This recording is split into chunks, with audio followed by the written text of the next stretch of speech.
Welcome to the Dynamic Leadership Center. If you're a small business owner, dynamic leadership is an exciting opportunity for you. And when I say small business, I'm talking about companies that are up to about 400 employees and or around $50 million in revenue. Of course, these numbers are a bit flexible since there are so many factors at play. Now, why use that as a benchmark? First, at that size, companies are on the verge of rapid scaling. Economies of scale can kick in, and your revenue per employee can more than double. Second, I believe dynamic leadership works best when the CEO or owner has 100% freedom of action. That's critical for the flexibility that this style offers. Dynamic leadership is a leadership style that sits on a spectrum, somewhere between servant leadership and command and control. It allows you to adjust your approach based on your needs while always keeping your long-term goals in mind.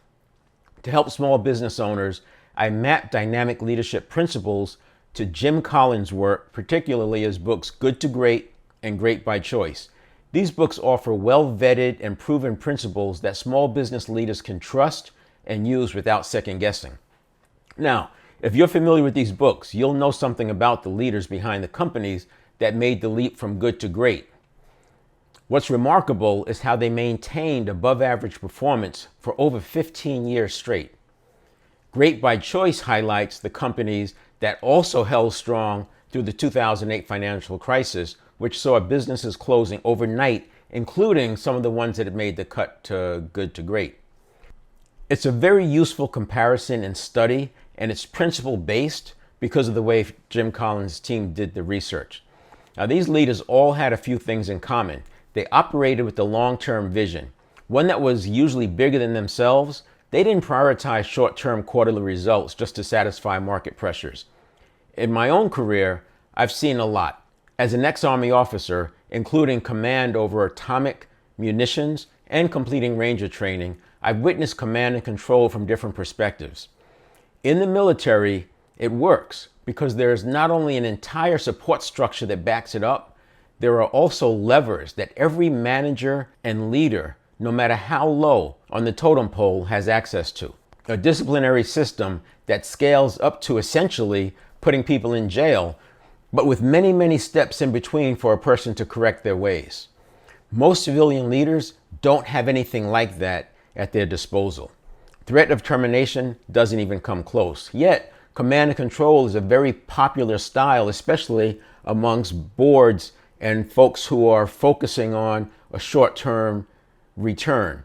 And this is why I like the idea of having the CEO having full freedom of action. So they're not pushed into that direction by other stakeholders that may have some sway over them. On the flip side, as a sales manager and later sales operations executive, I experienced servant leadership firsthand. While it's a powerful tool for building trust and empowering teams, it has its limits as well. Top performers consistently leave money on the table because extrinsic motivation, it has its limits. Through my experience and research, I found that dynamic leadership is the right strategy for small businesses looking to grow and scale.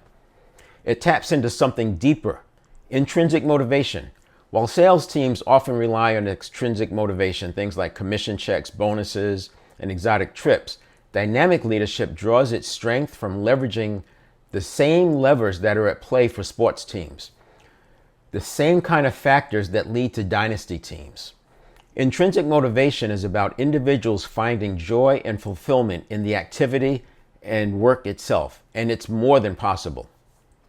The leaders who took their companies from good to great and the ones who succeeded despite crisis fostered intrinsic motivation within their teams.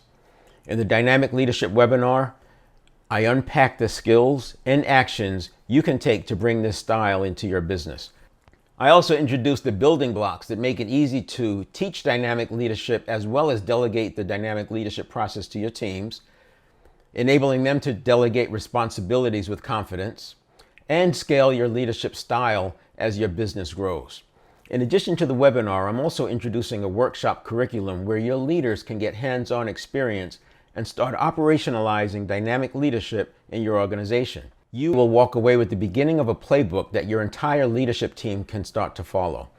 ensuring consistency and alignment as you grow. You can access that dynamic leadership webinar using the link that accompanies this video, as well as dates for upcoming workshops and other opportunities to build dynamic leadership in your organization.